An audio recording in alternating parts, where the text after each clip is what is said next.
Case 1. Morgan Sky Thornton. August 1, 2025, Limestone County, Alabama. There are nights that begin like any other.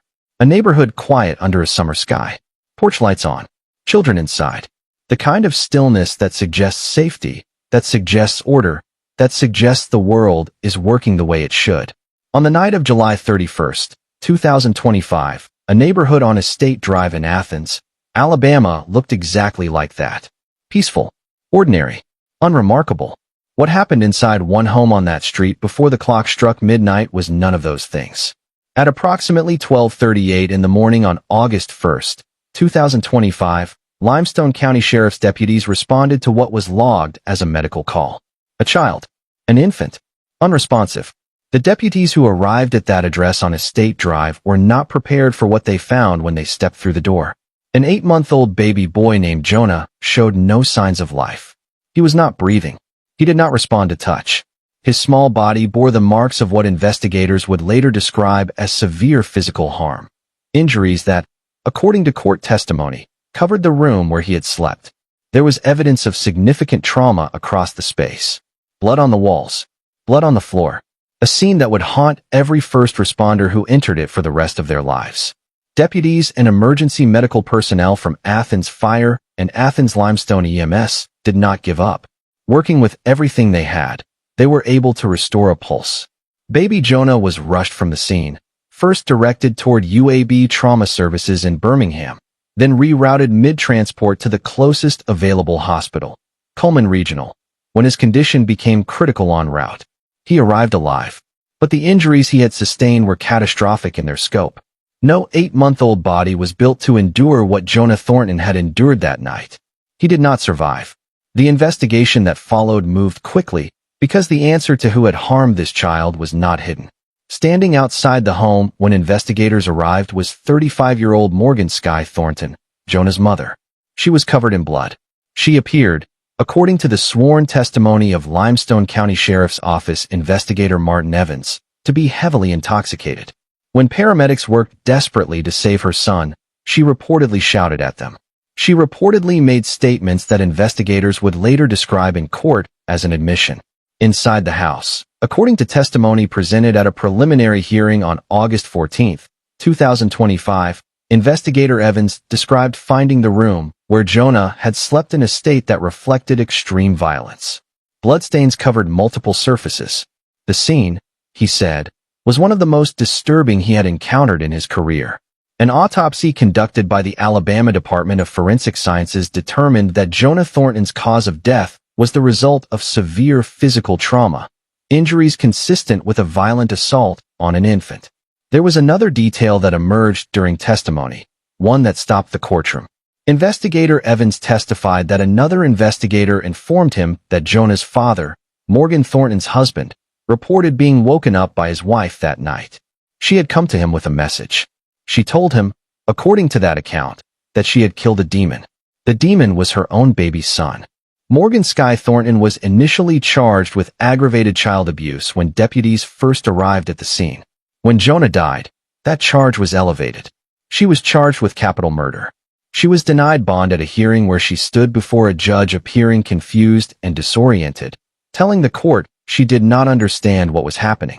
She said she had put her son to bed. She said she had swaddled him.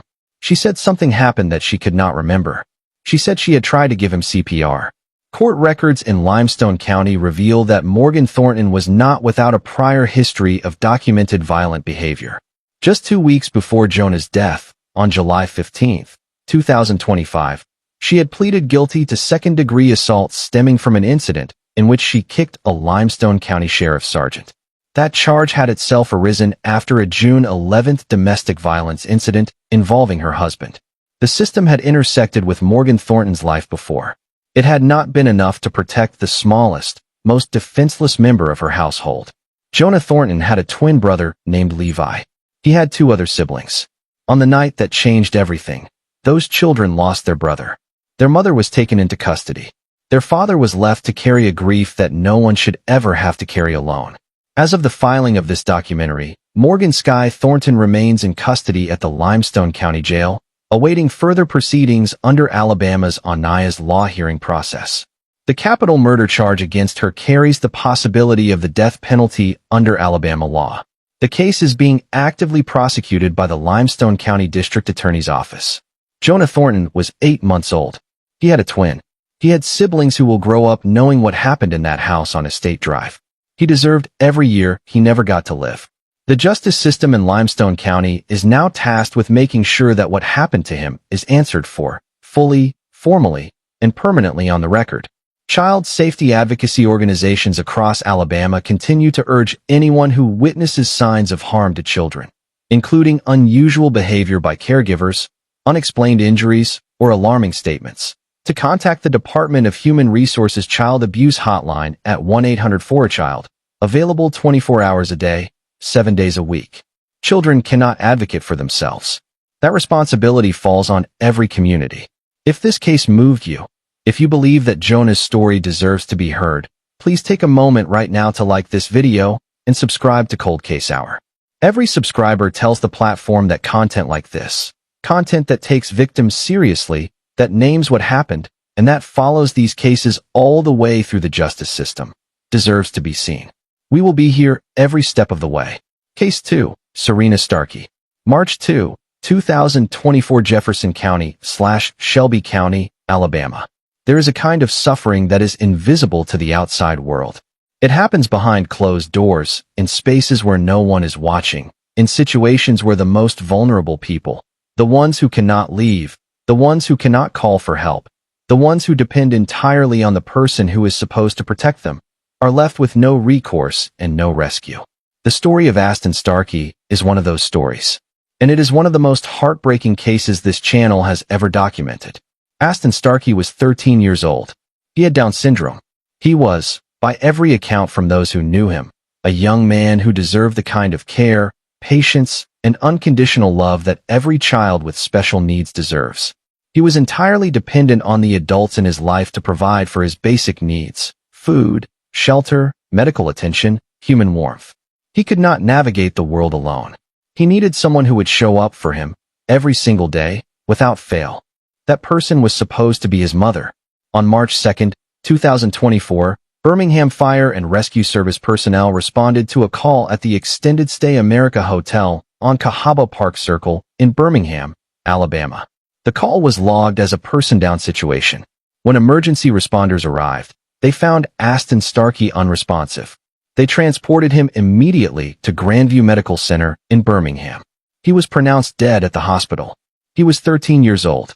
He weighed far less than any 13-year-old boy should weigh. At first, the manner of Aston's death was not classified. The Birmingham Police Department and Jefferson County authorities launched what was initially described as an unclassified death investigation. Simultaneously, the Shelby County Department of Human Resources became involved and began conducting its own parallel inquiry into the circumstances surrounding the teenager's death. There was something about the scene, something about Aston's condition, something that told investigators that the story they were looking at was not finished. 3 months passed. On June 6, 2024, the results of Aston Starkey's autopsy came back. The findings were unambiguous. Aston Starkey had died from malnutrition and dehydration, complicated by neglect. His manner of death was ruled a homicide by the medical examiner's office. The Shelby County DHR immediately notified the Birmingham Police Department's homicide unit. What followed was swift. On June 7, 2024, just 1 day after the autopsy results were confirmed, the Shelby County District Attorney's Office issued a murder warrant for Serena Starkey, 43 years old, Aston's mother. Birmingham police announced the warrant publicly, asking for the community's help in locating her. Serena Starkey was not in custody. She had not been found. She was gone. The Birmingham Police Department's public statement made clear the scope of what investigators believed had happened. Aston Starkey, a teenager with Down syndrome who was entirely dependent on his mother for his survival, had been allowed to deteriorate to the point of death through sustained and catastrophic neglect. He had not received adequate food. He had not received adequate hydration. He had not received the medical attention that his condition required. The medical examiner determined that this neglect, this failure to provide for a child who had no means of providing for himself, had taken his life. Law enforcement searched for Serena Starkey for weeks. The investigation extended across state lines. Nearly 3 weeks after the murder warrant was issued, authorities in Texas located Serena Starkey. She was dead. The circumstances of her death were not immediately released. The case, in the eyes of the legal system, could not proceed to trial. There would be no courtroom verdict. There would be no sentencing. The woman charged with ending her son's life through prolonged neglect would not stand before a jury. But what happened to Aston Starkey is documented. It is on record. His autopsy findings are part of the permanent record of Jefferson County and Shelby County, Alabama. His cause of death, malnutrition, dehydration, neglect, ruled a homicide, is established and cannot be erased. The system that was supposed to protect him failed. His mother, the person charged with his care, failed him in the most fundamental way a parent can fail a child. Aston Starkey deserved better. He deserved a full life. He deserved someone who saw his potential instead of his limitations, someone who understood that caring for a child with Down syndrome is not a burden, but a privilege.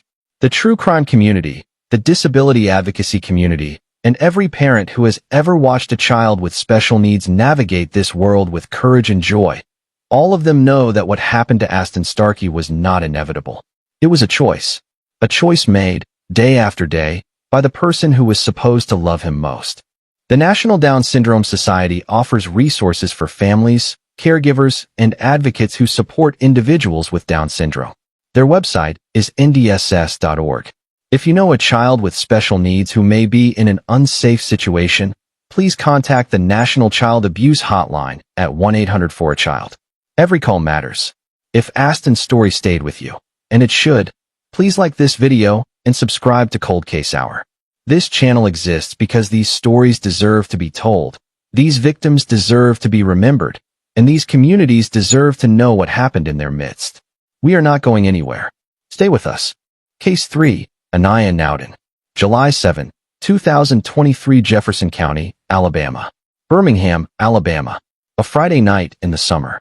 A neighborhood called Norwood on the north side of the city, where working families have built their lives for generations. On July 7, 2023, a domestic situation unfolded on the 3200 block of 17th Avenue North. A confrontation that brought together two women connected to the same man, both of them expecting children, both of them young, both of them standing on opposite sides of a conflict that should never have reached the point it reached. By the time that night was over, one of those women was gone. Her unborn child was gone.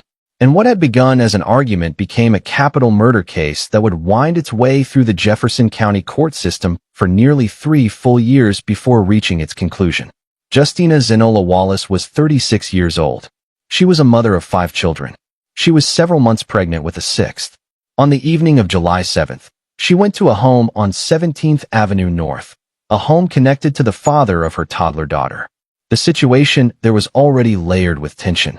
Anaya Nowden, 21 years old at the time and 8 months pregnant herself, was also at that location. The two women shared a complicated connection. The man who had fathered Justina's toddler had also fathered Anaya's unborn child. What prosecutors would later describe in Jefferson County Circuit Court was a confrontation that escalated from an argument into a one-sided act of lethal violence. According to court testimony and the account presented by Deputy District Attorney Jason Wilson, Justina Wallace was not a threat at the moment everything went wrong. She was holding her toddler daughter in her arms. 2 of her other children were nearby. She had no weapon. She was not in an aggressive posture. She was, according to the prosecution's account, simply present, vulnerable, pregnant, and standing in the wrong place at a moment when someone else had already made a decision. Anaya Nowden produced a firearm and fired it. Justina Wallace was struck. Her 2 sons, who were present and who witnessed what happened to their mother, would carry that image for the rest of their lives. Emergency services were summoned. Justina Wallace was transported to a hospital. She died the following day, July 8, 2023, from the injuries she sustained. Her unborn child, a baby girl her family called Sky, also did not survive. 2 lives ended that night on 17th Avenue North. Nowden was arrested by the Birmingham Police Department and charged with capital murder. The charges were filed under multiple counts. Capital murder in the presence of a child under the age of 14, with Justina Wallace's own toddler counted among the witnesses to the act. The case was presented to the Jefferson County District Attorney's Office under District Attorney Danny Carr, who announced the charges publicly and made clear the severity of what had occurred. The road to justice was not a straight one. The case went to trial in May of 2026, nearly 3 years after the shooting. The first trial collapsed. A mistrial was declared after the dismissal of too many potential jurors left the court unable to proceed with a sufficient panel. A retrial was immediately convened. This time, the jury went the distance. On May 29, 2026, a Jefferson County jury found Anaya and Nowden guilty of capital murder. The recommendation of the jury, which Jefferson County law required to be considered in sentencing, was life in prison without the possibility of parole. The court accepted that recommendation. Anaya Nowden, 24 years old at the time of sentencing, was formally sentenced to spend the remainder of her natural life behind bars in the Alabama Department of Corrections. District Attorney Danny Carr addressed the verdict publicly. His words were measured, careful, and pointed. He noted that there were no winners in a case like this one. He said that when emotions run high, logic runs low. He called on the community to understand that violence is not a solution, that picking up a weapon in a moment of jealousy or anger has real consequences, permanent consequences, consequences that change multiple lives forever and cannot be undone. Deputy District Attorney Jason Wilson, who delivered the prosecution's closing arguments in the retrial, put it plainly to the jury. Justina Wallace had nothing in her hands but her baby. She was not attacking anyone. She was not a threat. She was a mother holding her child, and she was taken from those children, along with the baby she was carrying, by an act that no justification can excuse. Nowden's defense had argued self-defense, that Justina Wallace was the aggressor, that she was belligerent, that Nowden acted out of fear. The jury did not find that argument persuasive. The physical evidence, the eyewitness accounts, and the prosecution's presentation of events left the jury with a verdict that reflected what the facts supported. Justina Zenola Wallace's 5 surviving children are growing up without their mother. They are growing up without the sister she was carrying when she died. Those children will carry July 7, 2023, with them for the rest of their lives. The Jefferson County justice system answered for what happened to Justina and to baby Sky with the full weight of the law: capital murder, life without parole, no possibility of early release. That accountability matters. It does not fill the absence Justina left, but it matters. If this case moved you, please take a moment to like this video and subscribe to Cold Case Hour. These stories are not easy to tell, and they are not easy to hear, but they are necessary. Justina Wallace and her daughter Sky deserve to be remembered by more than those who knew them personally. They deserve a community that knows their names. Case 4, Jasmine Hutcherson. November 6, 2021, Jefferson County, Alabama. There are losses so complete, so early, and so unnecessary that they demand a response beyond grief. They demand accountability. They demand that the facts be placed on the public record and that the people responsible for them face the full consequence of what they chose to do. The case of Tremon Jenkins is one of those losses. 3 months old. 3 months. That was the entirety of his time on this earth, and the person who ended it was the person who had brought him into the world. On the morning of Saturday, November 6, 2021, officers from the Birmingham Police Department's East Precinct responded to a call at a residence located at 4507 8th Terrace North in Birmingham, Alabama. The address placed the incident in the Morton Simpson Homes area of the city. What officers found when they arrived was a 3-month-old infant boy, Tremon Jenkins, lying unresponsive in a baby bed. He was not breathing. Birmingham Fire and Rescue responded to the scene. Emergency personnel transported Tremon Jenkins immediately to Children's of Alabama, the state's premier pediatric hospital, located on the University of Alabama at Birmingham Medical Campus. Everything that could be done for the infant was done. It was not enough. Tremon Jenkins was pronounced dead at Children's of Alabama. The Birmingham Police Department's homicide unit took command of the investigation that followed. Sergeant Rod Malden served as the public face of the department's early communications on the case. On Sunday, November 7, 2021, one day after Tremon's body was discovered, the Jefferson County Coroner's Office formally determined the cause of death to be a homicide. The manner in which Tremon Jenkins had lost his life was not an accident. The physical evidence told investigators a story that led directly to one person. That person was Jasmine Hutcherson. She was 24 years old. She was Traymon's mother.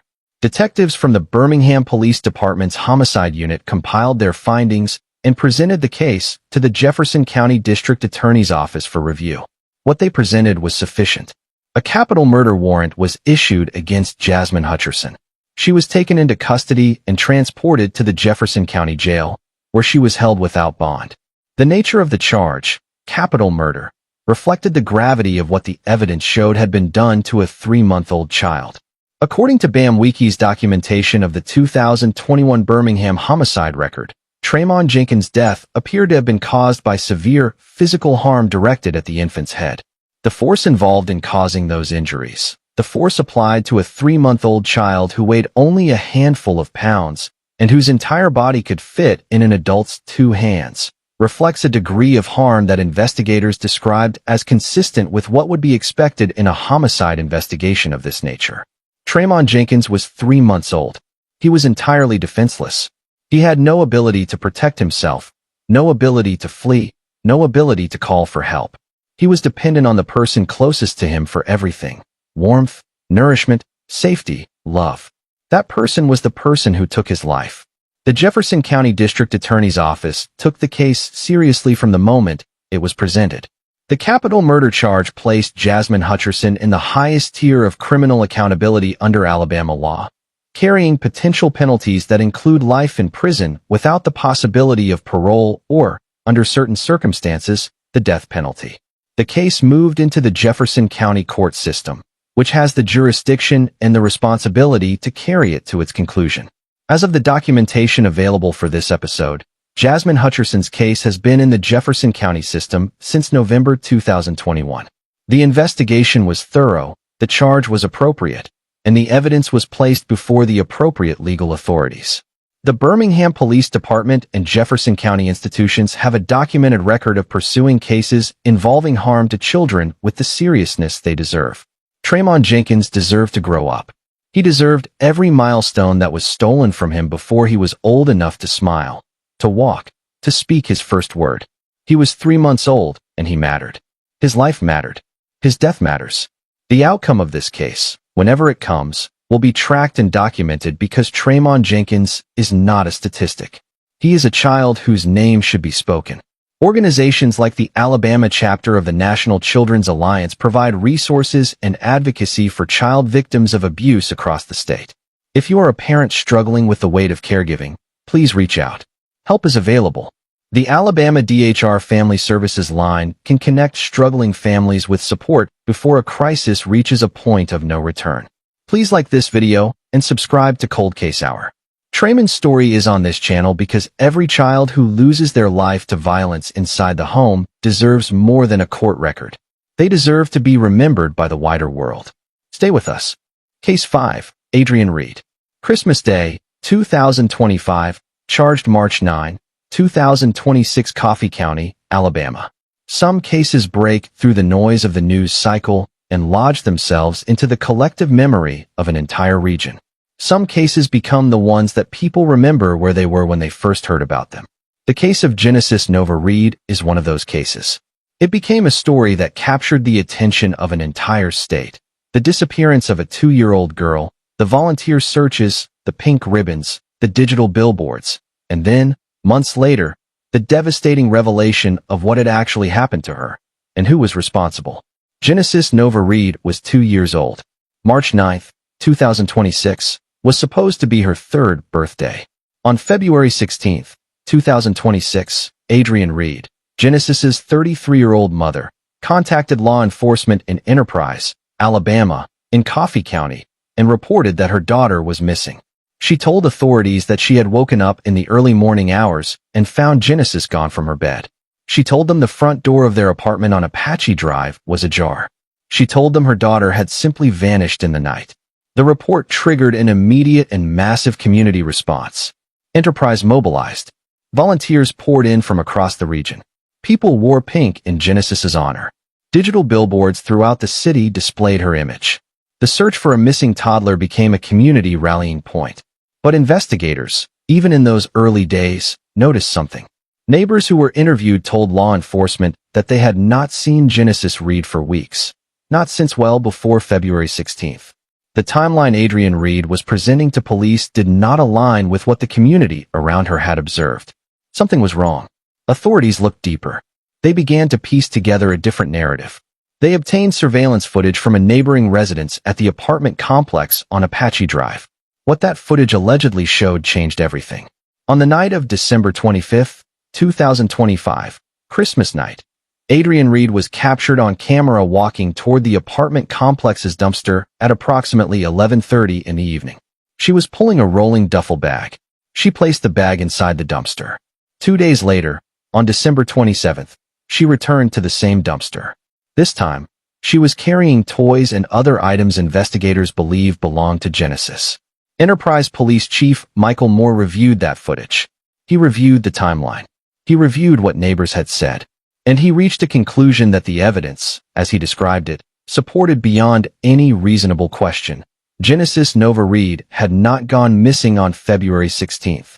Genesis Nova Reed had lost her life on Christmas night, more than 7 weeks before her mother picked up a phone and reported her missing.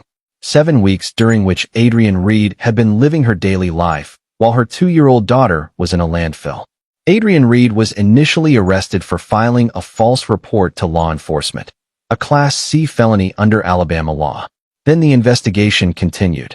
On March 9, 2026, the day that would have been Genesis's 3rd birthday, Enterprise Police Chief Moore stood before the cameras and the community and announced that Adrienne Reed was being formally charged with capital murder and abuse of a corpse. The district attorney for Coffee County, James Tarbox, stated publicly that the state would be seeking the death penalty. Chief Moore described the evidence. He described the video. He described what authorities believed had happened to Genesis after she was placed in that duffel bag. He described the landfill search that was being coordinated, a painstaking, methodical effort across more than 100 acres of Coffee County landfill to find Genesis's remains, which had still not been located as of the filing of charges. Coffee County Sheriff Scott Bird confirmed that the landfill search had been in planning since early in the investigation. Specialists were brought in. The process, he said, could take 10 weeks or longer. The entire community of Enterprise watched and waited, not for the outcome of a trial, but for the basic dignity of recovering a little girl's body and bringing her home to those who loved her. Adrienne Reed's defense attorney, David Harrison, publicly stated that his client's case was built on theories rather than hard evidence, and invoked her presumption of innocence. He maintained that the standard of beyond a reasonable doubt requires more than an educated guess. Those are the appropriate statements of a defense attorney. The legal process will determine the outcome. What the legal process cannot undo is the absence of Genesis Nova Reed. It cannot restore what was taken from her on Christmas night. It cannot give back the birthday she never reached. It cannot unring the bell of what Enterprise, Alabama, discovered about what happened to one of their smallest community members. District Attorney Tarbox's words at the press conference have stayed with many who followed this case. He said that Adrienne Reed killed her daughter, literally threw her in the trash, and then engaged in a months-long campaign of deception. The state, he made clear, intends to hold her to the highest possible account. The National Center for Missing and Exploited Children operates a 24-hour hotline at 1-800-THE-LOST, 1-800-843-5678, for anyone with information on missing children. Genesis Reed's case is a reminder that behind every missing persons report, there may be a child who needs to be found, and a truth that needs to be uncovered. Please like this video and subscribe to Cold Case Hour. Genesis deserved her 3rd birthday. She deserved to blow out candles and have cake and be surrounded by people who love her. That didn't happen. What we can do, what this community of viewers can do, is make sure her name is never forgotten. Stay with us. Case 6, Bonita Cunningham. May 29, 2018. Convicted January 2023, Monroe County, Alabama. Not every case that demands attention comes with the immediacy of a breaking news alert. Some of the most significant cases, the ones with the deepest implications for how communities protect their most vulnerable members, move slowly through the system, accumulating evidence, surviving legal challenges, and eventually arriving at an outcome that reflects the weight of what actually happened. The case of Catalea Jordan Kyles is one of those cases. It took years. It required persistence from law enforcement, from prosecutors, and from a family that refused to let the system forget what happened to an 11-month-old baby girl. Catalea Jordan Kyles was 11 months old. She never made it to her first birthday. The events that culminated in Catalea's death unfolded in Monroe County, Alabama, a rural county in the southwestern part of the state, beginning with what should have been a warning the system was obligated to heed. In October of 2017, 11-month-old Catalea was brought to Monroe County Hospital for injuries that her mother, Bonita Cunningham, reportedly attributed to an accident involving the baby. Medical staff at the facility determined that Catalea's injuries were consistent with shaken baby syndrome, a pattern of bruising, swelling, and internal bleeding to the brain caused by violent shaking of an infant. She was transferred to USA Children's and Women's Hospital in Mobile, where her diagnosis was confirmed. That should have been the end of any possibility of Catalea returning to that home. Instead, according to a subsequent wrongful death lawsuit filed on behalf of Catalea's maternal grandmother, the Alabama Department of Human Resources returned the child to the home. The system, the lawsuit alleged, had been given clear evidence of severe harm and had nonetheless placed Catalea back in the care of the person responsible for causing it. On the morning of May 29, 2018, Excel Police Department officers responded to a call at Monroe County Hospital. A baby had been brought in. She was deceased. Catalea Kyles, 11 months old. Visible injuries on her small body prompted Excel Police Chief Jeff Dunn to request that an affidavit for a murder warrant be signed. The preliminary cause of death, according to court documents obtained at the time, was listed as blunt force trauma. The manner of death was homicide. Bonita Cunningham, 29 years old at the time of Catalea's death, was arrested and booked into the Monroe County Detention Facility. Her bond was set at $80,000. Her boyfriend, Dennis Richardson, was also indicted on a murder charge in connection with Catalea's death. In March of 2019, a Monroe County Circuit judge ordered that Cunningham undergo a mental evaluation, a routine step in serious criminal cases that can affect the timeline and nature of proceedings. The case moved through the Monroe County legal system over the course of years. The wrongful death lawsuit filed against the Alabama Department of Human Resources, DHR Commissioner Nancy Buckner, and 2 Monroe County DHR employees named the institutional failures that had contributed to Catalea's exposure to continued danger. Birmingham attorneys Tommy James and Jeremy Knowles, who filed the suit on behalf of the child's maternal grandmother, said plainly what many in the community believed. Catalea should never have been placed back in that home. The system had been given the warning. The system had not acted on it. Bonita Cunningham was ultimately convicted of murder. She was sentenced to life in prison. The outcome of the case established that what happened to Catalea Kyles, the injuries she sustained, the neglect of the warning signs, the escalation to a fatal assault, was a criminal act for which the perpetrator would be held permanently accountable.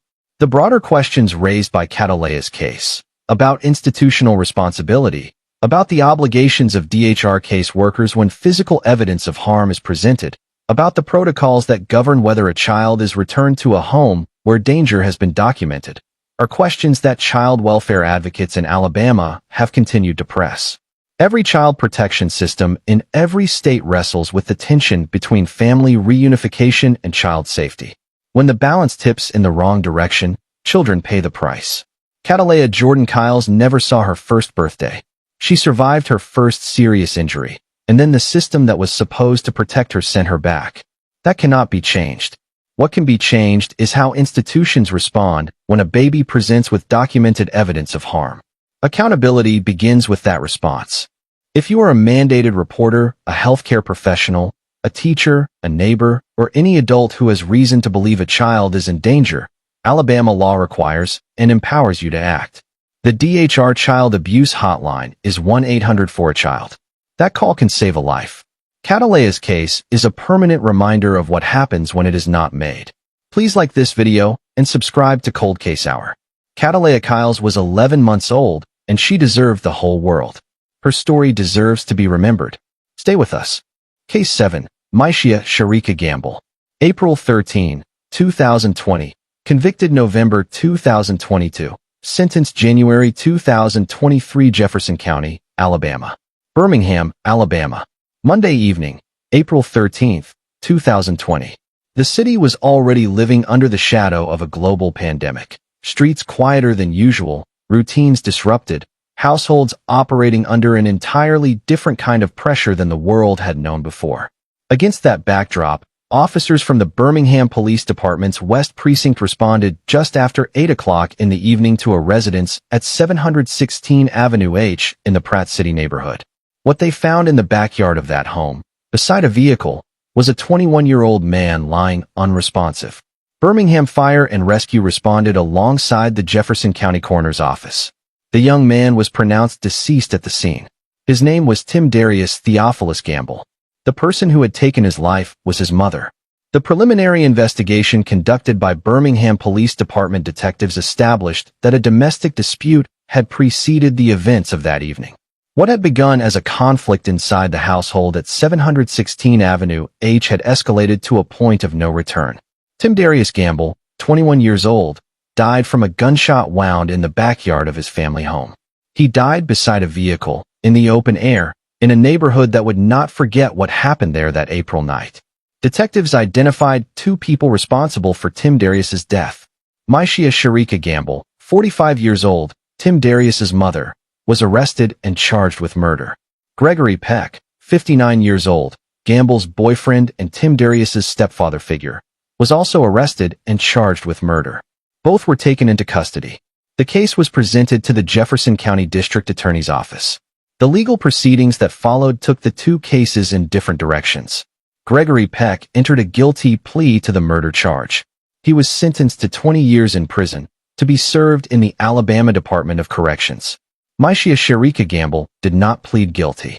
She maintained that she had acted in self-defense, that the events of April 13th had placed her in a position where she felt she had no other option. She took that argument to trial. In November of 2022, a Jefferson County jury heard the case against Myshia Sharika Gamble. They heard the evidence. They heard the testimony. They weighed the prosecution's account of what happened against the defense's claim of self-defense. The jury trial was conducted before Jefferson County Circuit Judge Shanna Craig Owens. The jury returned its verdict, guilty of murder. Sentencing was handed down on January 5, 2023. Myshia Sharika Gamble, 48 years old at sentencing, was ordered to serve 90 years in the Alabama Department of Corrections. Gregory Peck, by the time of Gamble's sentencing, was already serving his 20 years. The man they had conspired to harm, the young man who had grown up in that house on Avenue H, who had reached the age of 21 and had his whole life ahead of him, was gone. Tim Darius Theophilus Gamble was 21 years old. He was young enough to still be figuring out who he was going to become.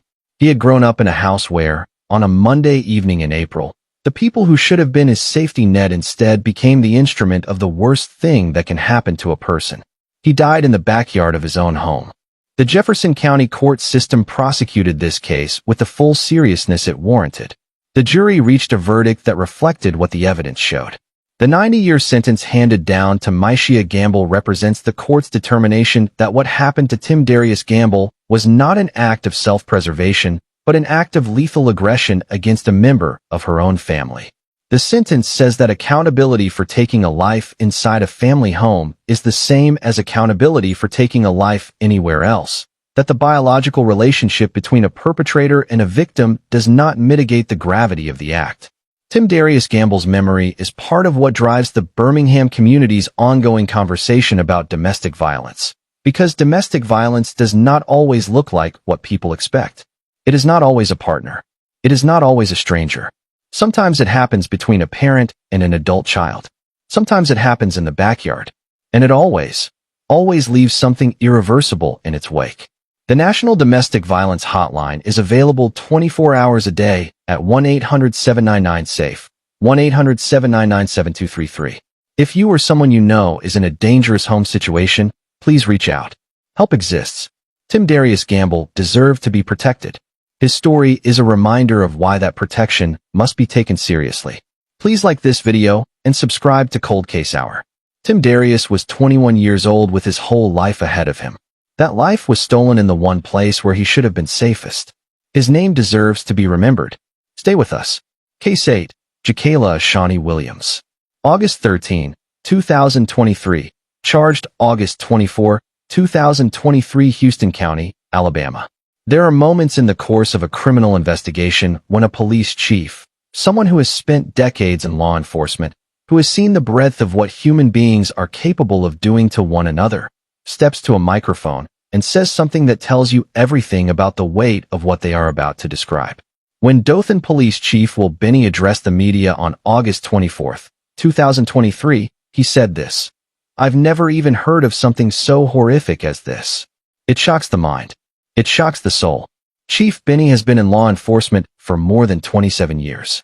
What he was describing was the case of Jacayla Ashani Williams, 18 years old, a resident of Dothan, Alabama, in Houston County, and what she allegedly did in the early hours of August 13, 2023, after giving birth to a baby boy in the privacy of her own home, was something that a police chief with nearly 3 decades on the job had never, in all his years of service, encountered before.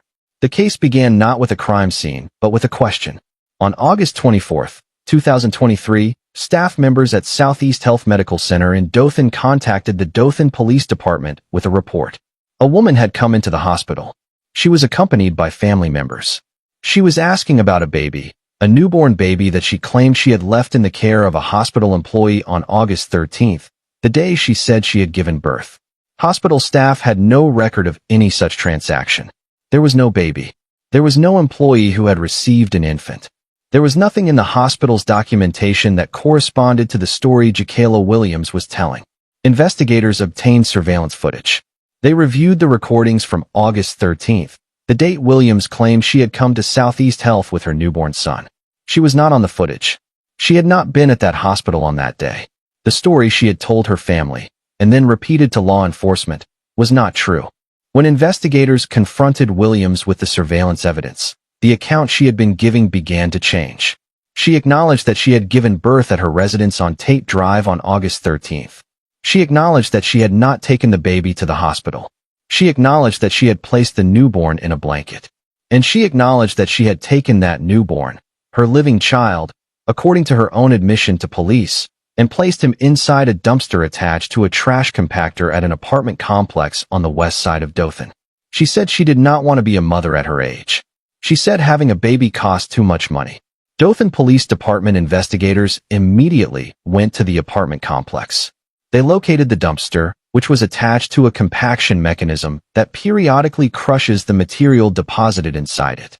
They seized the entire dumpster unit and transported it to the City of Dothan landfill. There, investigators and officers worked through the contents systematically. Inside, wrapped in a mattress protector and placed inside a zipped duffel bag, they found the remains of a newborn baby boy. The remains were sent to the Alabama Department of Forensic Sciences in Montgomery for confirmation of identity. Jacayla Ashani Williams was arrested. She was charged with capital murder. She was held without bond at the Dothan City Jail. A Houston County grand jury subsequently returned an indictment on the capital murder charge. During a preliminary hearing in November of 2023, the state announced that it would be seeking the death penalty in Williams' case. The prosecution argued that she represented a danger to every child she might ever encounter, and that the nature of the act, the deliberate placement of a living newborn into a compaction unit, placed the case in the most serious category of criminal conduct. Jacayla Williams' attorney requested that she be considered for youthful offender status, which would have kept the proceedings largely private given her age. That request was denied by the presiding judge. A trial date was subsequently set for June 23, 2025, before Judge Butch Binford in Houston County Circuit Court. Jacayla Williams' family was entirely unaware that she had been pregnant. They did not know she had given birth. When she came home from the hospital visit, the visit where the story she had told began to unravel, her family had no idea what was coming. The investigation that followed revealed not just the loss of a baby boy who never had a name entered into any public record, but a sequence of deliberate choices made in the hours and days after his birth that reflected a determined effort to erase his existence. That baby boy deserved to live. He was placed in a dumpster alive. The last moments of his brief existence were spent in conditions that no human being, no living creature, should ever endure. The Houston County Justice System, the Dothan Police Department, and the prosecutors who have built this case are carrying that responsibility on behalf of a child who had no one to advocate for him at the moment he needed it most. If you are pregnant and in crisis, if you feel that you cannot care for a child and you do not know where to turn, Alabama has a safe haven law that allows a newborn to be surrendered at any hospital, fire station, or emergency medical services station within the first 7 days of life, with no questions asked and no legal consequences. That option is always available. Every hospital has a safe place to go. No child should face what this baby boy faced. Please like this video and subscribe to Cold Case Hour. This channel documents cases that demand accountability, cases where the smallest victims had no voice and no advocate. Every subscriber tells the platform that content like this matters. Stay with us. Case 9, Lakendra Yashikia Williams. January 28, 2018. Sentenced July 5, 2022, Tuscaloosa County, Alabama. The case of Demarius Kamari Henry is one that belongs to two separate timelines. The first is the timeline of what happened to him, an 8-week-old infant, barely 2 months into his existence, who arrived at Children's of Alabama in Birmingham with injuries so severe that the medical staff who received him immediately understood they were looking at something that had been done to him deliberately. The second is the timeline of justice, of an investigation carried out with meticulous care by a Tuscaloosa Police Department investigator who would not survive to see the verdict, whose work nonetheless endured and ultimately produced the outcome that the evidence demanded. On January 28, 2018, the father of 2-month-old Demarius Kamari Henry called 911. His voice carried the panic of a parent who has watched something go terribly wrong and cannot explain why. He told dispatchers that his son, who usually fussed and cried when a bath was being prepared, who responded to the sound and sensation of the water the way any healthy baby would, had that morning remained silent. He was sleepy. He was unresponsive. He was not right. Emergency services arrived at the residence in Tuscaloosa, Alabama. Demarius was immediately transported to DCH Regional Medical Center. From there, the severity of what doctors found prompted a rapid transfer. Demarius was airlifted to Children's of Alabama, the same hospital in Birmingham where some of the state's most serious pediatric trauma cases are treated. What the medical team at Children's documented when they received him was a catalog of injuries that reflected extreme force applied to the body of an infant. Multiple skull fractures, severe bleeding in the brain, cardiac arrest. The 8-week-old boy's heart had stopped. Tuscaloosa Police Department investigator Dornell Cassette was assigned to the case. He went to Children's of Alabama on the day Demarius turned 8 weeks old, the same day the baby had arrived at the hospital. He spoke with the medical staff. He reviewed the findings. He began building the investigation that would ultimately establish what had happened to Demarius and who was responsible. Cassette interviewed Lakendra Yashikia Williams, the baby's 25-year-old mother. Her answers changed. She offered one explanation, then shifted to another. She suggested she might have dropped him. She suggested she might have elbowed him in her sleep. Each explanation, when measured against the medical findings, multiple skull fractures, catastrophic brain bleeding, cardiac arrest in an infant, failed to account for the severity and pattern of the injuries. Cassette pressed. And according to police records and the subsequent court record, Lakendra Williams eventually admitted that she had harmed her son because he was being whiny. 2 months old. She harmed a 2-month-old infant because he was being whiny. Demarius Kamari Henry survived the initial crisis. He was placed on life support at Children's of Alabama. He would remain there for more than a year. Investigator Dornell Cassette continued to visit him. He built the case file. He worked with the Tuscaloosa Violent Crimes Unit and the Tuscaloosa County District Attorney's Office to assemble the evidence that would eventually lead to prosecution. In February of 2019, 1 year after the initial injuries, Demarius Kamari Henry passed away. He was kept on life support for 374 days. His injuries had been too catastrophic for his young body to overcome. Lakendra Yashikia Williams was arrested on February 14, 2019, and charged with aggravated child abuse murder. She was booked into the Tuscaloosa County Jail. Investigator Dornell Cassette, who had carried Demarius's case with him for that entire year, who had visited the baby in the hospital, who had gathered the evidence, who had pressed the investigation forward, was killed in the line of duty in late 2019. He did not live to see the outcome of the case he had worked so hard to build. His work did not disappear with him. The Tuscaloosa Police Department carried the investigation forward in his name and in his honor. Lakendra Williams was indicted on murder charges. In March of 2022, she entered a guilty plea to the murder of Demarius Kamari Henry. On July 5, 2022, Judge Daniel Pruitt sentenced Lakendra Yashikia Williams to 40 years in prison in the Alabama Department of Corrections. The Tuscaloosa Police Department posted publicly about the outcome, acknowledging investigator Cassette's foundational role in building the case and expressing what many in the department believed, that Cassette would have been glad to know that justice had been delivered for Demarius. The Tuscaloosa community grieved Demarius and grieved Cassette, two losses bound together by one case. The 40-year sentence handed to Lakendra Williams does not fill either absence, but it carries the message that the justice system sends in every case where a child is harmed by the person charged with protecting them. This matters, this is seen, and this will be answered for. Demarius Kamari Henry was 8 weeks old when he was harmed. He lived for an entire additional year on machines, in a hospital, before his injuries took him. His father's panicked 911 call was the first step in a chain of events that eventually produced justice. Justice built in part by a detective who gave his life to his city and left a legacy of careful, serious, child-first police work that this community has not forgotten.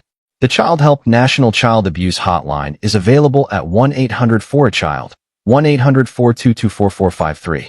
Anyone who suspects a child is being harmed can call, 24 hours a day, 7 days a week. Demarius could not call. Investigator Cassette answered for him. Please like this video and subscribe to Cold Case Hour. Demarius Kamari Henry and investigator Dornell Cassette both deserve to be remembered. This channel will not let either of their names fade. Stay with us. Case 10. Ashley Elizabeth Catron. July 23, 2019. Sentenced 2022 Madison County, Alabama. There are cases that arrive in a community like a cold shock. Facts so stark, circumstances so preventable, outcomes so final that they force everyone who hears them to stop and reckon with what it means for a child to be truly without protection inside the home that should protect them most. The case of Hendrix Frink is that kind of case. He was 3 years old. He weighed 13 pounds. The average weight for a child his age is approximately 30 pounds. He had a 4-year-old brother who weighed 15 pounds, who, by a combination of whatever mercy existed in that house and the efforts of medical personnel, survived. Hendrix did not. On July 23, 2019, emergency medical services were called to a residence on Maple Ridge Boulevard in Huntsville, Alabama, in Madison County. The call was for an unresponsive child. When first responders arrived, they found Hendrix Frink, 3 years old, in a condition that immediately told everyone in that room that this child had not eaten in a very long time. Huntsville Fire and Rescue, Huntsville Emergency Medical Services, and police all responded to the scene. Hendrix was transported to Huntsville Hospital for Women and Children, where he was pronounced dead upon arrival or shortly thereafter. His 4-year-old brother, found in the same home, was also severely undernourished. He was rushed to the same hospital, where medical staff fought for his life. That brother survived. His weight at the time, 15 pounds for a 4-year-old, reflects the degree to which both children had been living in conditions of extreme deprivation. Investigators who entered the home on Maple Ridge Boulevard described a scene that reflected sustained, prolonged failure of every basic parental obligation. The home smelled strongly of urine. The boys' shared room contained cribs that were soiled with blood, feces, and urine. One crib showed signs of having been chewed, a detail that investigators noted in their documentation of the conditions the children had been living in. In the living room, there was a TV tray with breakfast foods on it, pancakes and other items, that may have been placed there too late to help the child who was already beyond saving. Ashley Elizabeth Catron was 36 years old. She was the boy's mother. She was not employed outside the home. She and her partner, Frederick Anthony Frink, 34 years old and the father of the children, lived with the two boys at the Maple Ridge Boulevard address. Frink was employed by the Tennessee Valley Authority. Catron told investigators that she did not believe in doctors. She said that when the children showed signs of deterioration, she had tried to nourish them with Pediasure, a nutritional drink. The medical testimony that followed, delivered during the preliminary hearing and subsequent proceedings, made clear that whatever had been provided to the children was catastrophically insufficient. 3-year-old Hendricks weighed 13 pounds. The medical standard for a child his age is closer to 30. He was not a small child by nature. He was a starving child. Both Ashley Catron and Frederick Frink were charged with aggravated child abuse of a child under the age of 6, a Class A felony under Alabama law, which carries the same classification as a murder charge. Prosecutor Tim Douthit described the charge to the court in those exact terms. A Class A felony, 10 to life, the same as murder. Both were denied bond at their initial hearings. Both were held in the Madison County Jail. The case moved through Madison County District Court and was referred to the grand jury for indictment. In February of 2020, the Madison County Grand Jury returned formal indictments on charges of aggravated child abuse against both parents. The couple had, by that point, filed for bankruptcy, having accrued tens of thousands of dollars in medical bills, according to court filings. The proceedings reached their conclusion when both Ashley Catron and Frederick Frink pleaded guilty. On the day of their sentencing, they appeared before a Madison County judge and acknowledged what they had done, or, more accurately, what they had failed to do. The judge sentenced both Ashley Catron and Frederick Anthony Frink to life in prison in the Alabama Department of Corrections. Life in prison for the starvation death of a 3-year-old boy in their own home. The 4-year-old brother of Hendricks Frink fought for his life in the hospital through the summer and autumn of 2019. He was later released after his weight reached a safe and stable level. According to reports at the time, he ultimately recovered to a healthy weight. He is alive. He survived. What he carries with him from those years on Maple Ridge Boulevard, what he knows, what he remembers, what shaped him in the earliest years of his life, is not something the courts can address.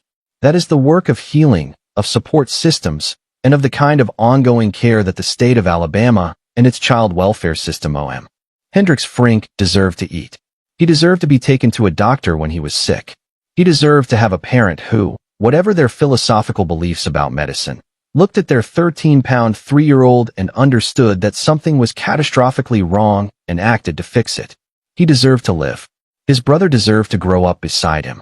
The beliefs that Ashley Catron held about doctors, and the choice she and Frink made to substitute those beliefs for actual medical attention when 2 children in their care were visibly, severely deteriorating, are beliefs that the Madison County justice system has formally determined rose to the level of criminal conduct. Life in prison is the answer the court gave to the question of what accountability looks like in a case like Hendricks Frink's. It is not enough. It never is. But it is what justice can do. And this channel will always document what justice does, so that the children who cannot speak for themselves are spoken for, so that the communities where these tragedies happen are informed, so that the public record reflects not just the charge but the outcome. If you know a child who appears to be severely underweight, malnourished, or living in conditions that raise serious concern, please contact the Child Abuse Hotline at 1-800-4-A-CHILD immediately. Hendricks Frink's neighbors said the family seemed friendly and cordial. No one knew. That is why community vigilance matters. That is why this conversation matters. That is why this channel matters.